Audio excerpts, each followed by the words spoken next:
नमस्कार, आप देख रहे हैं दैनिक भास्कर उत्तराखंड उत्तर प्रदेश में। हूं आपके साथ सपना पांडे। आइए डालते हैं एक नजर उत्तराखंड उत्तर प्रदेश की खबरों पर। बाजपुर में अग्निपथ योजना को लेकर युवाओं का विरोध, राष्ट्रपति को भेजा ज्ञापन।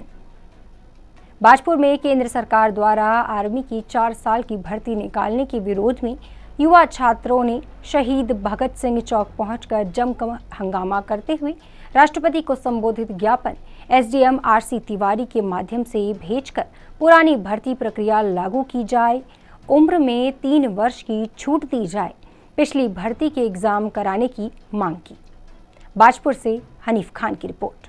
इसको लेकर बेरोजगार युवाओं जो कि सेना की भर्ती की तैयारी कर रहे हैं, उनके अंदर आक्रोश है और उस आक्रोश का रूप आज आप देख रहे हैं। बेरोजगार जो कि सेना की भर्ती की तैयारी कर रहे थे लोग, बच्चे अपने, वो आज यहाँ इकट्ठे हुए हैं और भगत सिंह चौक पर प्रदर्शन करेंगे और एसडीएम महोदय को ज्ञापन देंगे, राष्ट्रपति महोदय को के माध्यम से।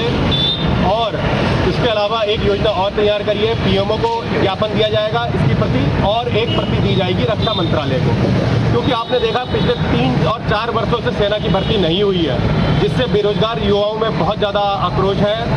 और जो सेना ने अभी भर्ती निकाली है अग्निवीरों की 4 साल की, तो वो एकमात्र छलावा है। इन बच्चों को ये लगता है कि वो जो सेना की अग्निवीर योजना है वो एकमात्र छलावा है। 4 साल बाद फिर ये बेरोजगार हो जाएंगे, उसके बाद ये जाएंगे तो जाएंगे कहाँ पर, किसके दर पर नौकरी मांगेंगे, क्योंकि इनको ट्रेनिंग तो मिल जाएगी लेकिन आगे रखने को कोई तैयार नहीं है। आर्मी ने सिर्फ नियम बनाया है कि हम 25% ही उसमें से भर्ती मिलेंगे, उसके अलावा जो 75% बेरोजगार रहेगा वो कहाँ जाएगा। भले ही 4 राज्यों ने सहमति दे दी है कि हम अपनी पुलिस में भर्ती करेंगे, लेकिन उसका भी कोई ना कोई क्राइटेरिया होगा। कुछ परसेंटेज ही वो लेंगे, 10 या 20% ही योग्यताधारी ही उसमें आएंगे और बाकी के 60% युवा फिर बेरोजगार रह जाएंगे। उसको लेकर आज पूरे देश भर में युवा आंदोलन कर रहा है। और टीओडी का जो फैसला लिया गया है, हम उसका विरोध प्रदर्शन कर रहे हैं, क्योंकि हमें वो मंजूर नहीं है। क्योंकि अभी आर्मी भर्ती का पिछला एग्जाम नहीं कराया गया है, उसको कैंसिल कर दिया है डायरेक्ट इन्होंने। और जो लॉकडाउन की वजह से भर्ती नहीं आई थी 2-3 साल से, उसकी हमें आर्मी में छूट नहीं दे रहे हैं, तो हम क्या करेंगे। हमारे साथ 4-5 कई लड़के हैं, तो कई राज्यों के लड़के हैं जो बिना भर्ती मारे ओवर एज चुके हैं, उनका क्या होगा। हम भी अपनी मांग रखना चाहते हैं और जो पुरानी भर्ती की प्रक्रिया है वो लागू होनी चाहिए। हम बस हमारी इतनी मांग है, उस पर बस यही कहना है कि प्रक्रिया तो ठीक है, लेकिन उसके बाद हमारा क्या होगा। 3 साल की एनसीसी हमने ली है, वो कब कंप्लीट होगी, हमारा 3 साल उसमें गए, और 4 साल की हम आर्मी में जॉब करेंगे, 7 साल ही होगा, उसके बाद हमारा क्या होगा, हटा दिया जाएगा। उसके बाद हम किस डिपार्टमेंट में कहाँ जॉब करेंगे, इसका कोई जवाब है आप सरकार के पास। मांग है कि ये टीओडी की भर्ती को ख़त्म करके नई सिरे से जिस तरह से पुरानी भर्तियाँ होती थी उस तरीके से वो भर्तियाँ होनी चाहिए। सर, अगर कोई भी बच्चा 4 साल के लिए जाएगा, उसके बाद वो क्या करेगा अपनी ज़िंदगी में, उसके ये भी जवाब चाहिए हमको। 4 साल बाद बोल रहे हैं 25% को परमानेंट करेंगे। एक सैनिक 4 साल में तो कोई तैयार होता नहीं है। 4 साल के लिए इन्होंने परमानेंट करने के लिए बोला है सर, तो 4 साल बाद हम कहाँ जाएंगे। हम जो युवा होते हैं सर, 3 साल की एनसीसी करते हैं, 6-6 साल से मेहनत करते हैं अपनी सेना भर्ती के लिए, 6-6 साल से दौड़ते हैं। अगर हमें ये पता होता तो हम 4 साल के लिए कभी तैयारी नहीं करते सर।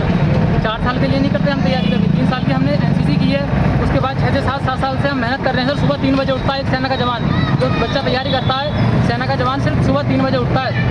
वो रोज उठ के अपनी मेहनत करता है, शाम को भी अपने ग्राउंड जाता है। कोई प्राइवेट काम नहीं करता है, सिर्फ एक भर्ती की उम्मीद के चक्कर में वो कोई काम नहीं करता है, ताकि आएगा उसके घर वालों के भी सपने होते हैं उसको फौज की भर्ती में देखने के। वो किसी भी प्राइवेट कंपनी में काम इसलिए नहीं करता है कि उसे एक भर्ती की उम्मीद रहती है। इन्होंने 2-3 साल से कोई भर्ती नहीं दे रखी है, उम्र में कोई छूट नहीं दे रहे हैं। अब इन्होंने 17.5 से 21 साल तक नोटिस पास किया है कि 17.5 से 21 साल रहेंगे। जो युवा यूपी में भी 3-3 साल से कोई भर्तियाँ नहीं हुई है, वो तो बिना भर्ती मारी ओवर एज हो चुके हैं। उनके माँ बाप पर क्या गुजर रही है सर, उन बच्चों की भी कुछ सुनवाई की जाए, उनके लिए भी कुछ न कुछ सुनवाई की जाए। अग्निपथ योजना को लेकर पिथौरागढ़ में भी युवाओं का बढ़ा आक्रोश, देश भर में उग्र आंदोलन की दी चेतावनी। केंद्र सरकार द्वारा सेना भर्ती के लिए शुरू किए गए टीओडी यानी अग्निपथ का युवाओं ने विरोध शुरू कर दिया है। पिथौरागढ़ में हजारों की तादाद में सड़कों पर उतरे युवाओं ने सरकार के खिलाफ जोरदार विरोध प्रदर्शन करते हुए नारेबाजी की और सरकार से टीओडी वापस लेने की मांग की।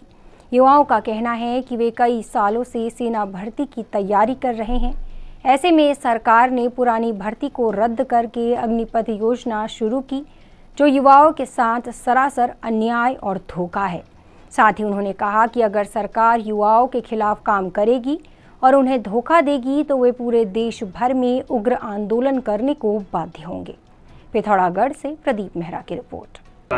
तो सर, जैसे आप सब लोगों को पता होगा कि टीओडी लागू हो चुकी है, तो हमारे तो सर 1.5 साल पहले हमारा फिजिकल हुआ था और हम मेडिकल भी फिट थे, लेकिन अब सरकार कहती है कि आप लोगों का रिटर्न कैंसिल कर दिया जाएगा। सर, हमारे तो सपने चले गए, अपने चले गए हैं। घर में हमारी माँ इंतजार में बैठी, हमारी एक प्रदीप मेरा रोड में दौड़ रहा था, तो हर कोई आगे आया, देखो लाखों प्रदीप मेरे हैं। आप देखो, हमारे लिए भी कोई आवाज़ उठाओ सर, हमारे आंसू कोई नहीं देखता। लेकिन आप ये कहेंगे कि अब इससे भी उग्र हो सकते हैं। आगे हम अभी शांतिपूर्वक ढंग से तैयारी कर रहे हैं, हम इससे आगे और उग्र होंगे सर। बस इतना कहना चाहूँगा। नाम क्या आपका? नाम रमेश पंत सर। हमें पिछले साल 2 साल पहले हमारी भर्ती हुई थी और आज तक हमारा रिटर्न नहीं हुआ है। ये सब युवा रिटर्न वाले आ जाएगा।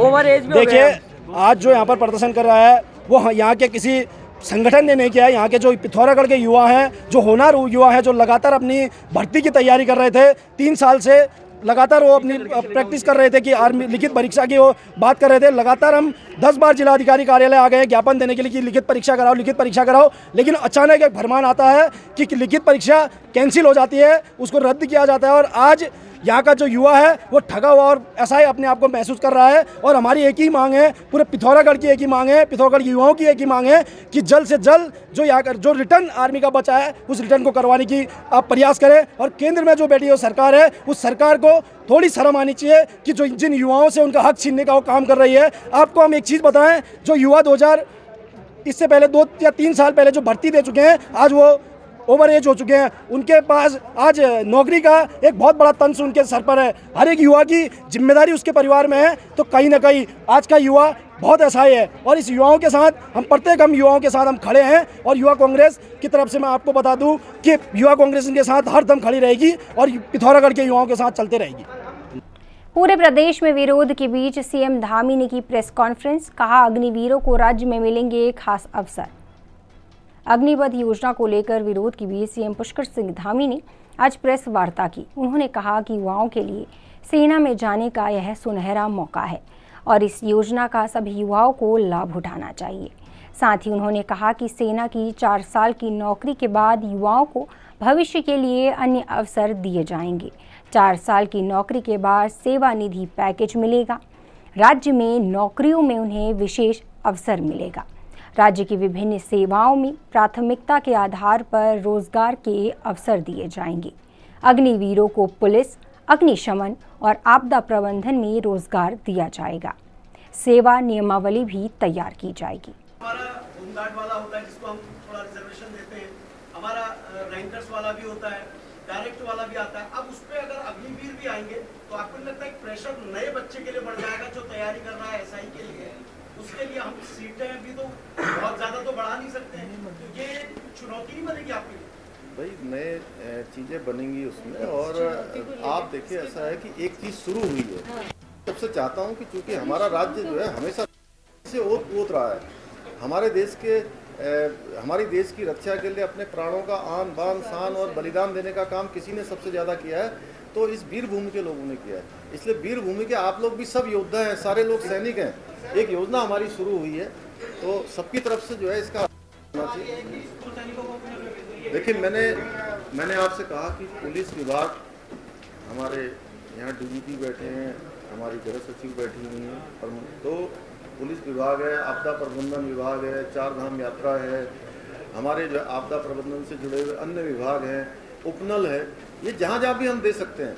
यानी मैंने ये कुछ विभाग बताए हैं, ये जरूरी नहीं है। जिन विभागों में जहाँ पर वो अग्निवीर, मैंने कहा कि हर प्रकार से प्रशिक्षित होकर आएंगे और इतने फिट होंगे, वो उनकी एक अलग प्रकार की जीवन शैली होगी, व्यवस्थित, अनुशासित और देशभक्ति का जो जज्बा होगा उनका, तो निश्चित रूप से वो खाली बैठने वाले नहीं है। आगे भी उनको कहीं ना कहीं योजना मिल जाएगा। देखिए, जहाँ तक का प्रश्न था, पिछले कुछ सालों से के कारण से ये सेना की जो भर्ती भी रुकी हुई थी, और अभी जो भी युवा हैं, जो भी जाना चाहते हैं, उन सबको जो है सेना में जाने का अधिक अवसर मिलेगा। और माननीय प्रधानमंत्री जी ने और माननीय रक्षा मंत्री जी ने जो ये योजना लॉन्च की है, मैं सभी नौजवान युवाओं से कहना चाहता हूँ, क्योंकि मैं स्वयं एक सैनिक का पुत्र हूँ, मुझे पता है जो केवल सेना में किसी उस विशेष प्रयोजन के लिए नहीं जाते हैं, सबके अंदर एक देशभक्ति की भावना आएंगे। और चूंकि वैश्विक जो इस समय व्यवस्थाएं चल रही हैं, वैश्विक जिस प्रकार का व्याप्त संकट है, उस संकट में से सबसे अच्छा जो रास्ता हो सकता है उस रास्ते को निकालने का प्रयास हो रहा है। हमको चूंकि एक योजना आई है, उस योजना को देखना चाहिए, विचार करना चाहिए। और ऐसा भी है कि इसमें 20% लोग रह जाएंगे, उनको जो है वहीं पर आगे की भी सेवा मिलेगी। इसके अलावा जो हमारे प्रदेश के होंगे, जैसे मैंने अपने प्रदेश में कहा है, हर प्रदेश, मैं तो सब प्रदेशों से चाहूँगा कि सारे प्रदेश अपने अपने यहाँ पर इस प्रकार की व्यवस्था करें कि जो भी अग्निवीर हैं, जिनका प्रशिक्षण पूरा हो जाएगा, जिनका एक जीवन की एक शैली बन जाएगी, उनको वो हर प्रकार से फिट होंगे, तो उनको हर जगह अवसर मिलेंगे। इसलिए कोई उत्तराखंड सरकार ने घटाई बजट सत्र की अवधि। 20 जून को खत्म होने वाला सत्र अब 17 जून को ही होगा खत्म। 20 जून की जगह 17 जून को ही समाप्त होगा बजट सत्र। सरकार ने पहले गैरसैंण के स्थान पर देहरादून में बजट सत्र का आयोजन किया। उसके बाद देहरादून में भी सत्र की अवधि को घटाने का काम किया गया है। विधानसभा में आयोजित कार्य मंत्रणा समिति की बैठक में सत्र की अवधि घटाने की बात सामने आई तो विपक्षी विधायकों ने इसका विरोध भी किया। वहीं विधानसभा अध्यक्ष ऋतु खंडूरी ने सत्र के 17 जून को समाप्त होने की पुष्टि की है। ऋतु खंडूरी का कहना है कि सत्र को चलाने के लिए बिजनेस जरूरी होता है। देखिए, कार्य मंत्रणा की बैठक जब 14 जून को हुई तो उस दिन ये आम सहमति बन गई थी कि सदन जो है 20 तारीख तक चलेगा। लेकिन अभी जब कार्य मंत्रणा की बैठक हुई, इस कार्य मंत्रणा की बैठक में जिस तरीके से सरकार अडिग है और चाहती है कि कल जो है सत्र का अवसान हो जाए, तो हमने कार्य मंत्रणा में इस बात का विरोध किया कि भाई जो सत्र की अवधि है वो निश्चित रूप से जो है 20 तक होनी चाहिए। सर आज आप देखिए, कार्य मंत्रणा की बैठक हुई है, उसमें आज तक का हमारा निर्णय हो गया था, तो कल तक ही अब सत्र रहेगा और बजट पे चर्चा जैसे आज भी जारी रहेगी। उसके बाद जो हमारे ग्रांट्स होते हैं उसकी भी आज वो भी आएगा सदन में, कट मोशन भी आएंगे। तो इस तरह से कार्य मंत्रणा में ये निर्णय हुआ कि 17 तक सत्र चलेगा। सरकारी स्वास्थ्य सेवाएं जैसी आज से 10 साल पहले थी वो वैसी ही आज भी हैं। आप देखिए, पूर्व में उठाकर जब भी किसी मंत्री को कोई गंभीर बीमारी के लक्षण दिखाई दिए या कोई सर्जरी होनी हुई, वो सब या तो मेदांता में होती हैं या मैक्स दिल्ली में होती हैं। उन्हें मैक्स देहरादून पर भी भरोसा नहीं है। ये बड़ा गंभीर विषय है। लगातार मीडिया भी इसके संबंध में हमेशा सोशल मीडिया के माध्यम से, समाचार पत्रों के माध्यम से, चैनलों के माध्यम से अक्सर हम देखते हैं कि पहाड़ों में क्या स्थिति है कि प्रसव पीड़ा से कराहती हुई माताएं बहनें जब अस्पतालों के दरवाजे तक पहुंचती हैं तब तक अधिकतर मामलों में जच्चा बच्चा दोनों की मौत हो जाती है। चाहे गैरसैंण का मामला हो, चाहे अन्य जगहों के मामले हो, चाहे पिथौरागढ़ का मामला हो, नीति का हो, माना का हो, कहीं का भी हो, आप पहाड़ में किसी भी दुर्गम हिस्से को उठाकर देख लीजिए, स्वास्थ्य सेवाओं की स्थिति वही है जो राज्य बनने से पहले थी। मुझे कोई खास सुधार इसमें कहीं दिखाई नहीं दिया। 108 के क्या हाल है वो आप लोग अच्छे से जानते हैं।